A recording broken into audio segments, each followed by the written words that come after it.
Your washing machine can last 15 years if you treat it right. Here's the maintenance guide.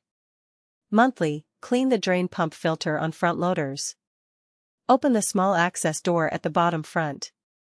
Unscrew the filter and remove debris. This prevents drain clogs and pump failures. Monthly, run a cleaning cycle. Use a washing machine cleaner tablet or 2 cups of white vinegar on an empty hot cycle. This removes soap residue, mildew, and odor. After every load, leave the door open on front loaders. This is the single most important thing you can do to prevent mold and gasket damage. Just crack the door open to let it air dry. Every 3 months, inspect water hoses. Look for cracks, bulges, or moisture at the connections. Rubber hoses deteriorate over time. Replace them with braided stainless steel hoses, which last much longer and resist bursting. Ongoing, use the right amount of detergent. More soap doesn't mean cleaner clothes.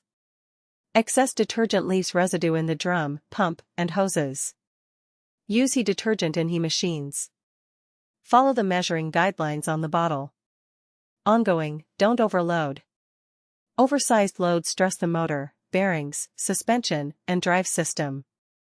If you have to push clothes down to close the door, it's too full. Ongoing, empty pockets before washing. Coins, keys, and small objects damage the drain pump. Washer maintenance and repair. Port St. Lucie, Stewart, Fort Pierce, Jensen Beach, Palm City. Call Treasure Coast Appliance Repair at 772-353-5791.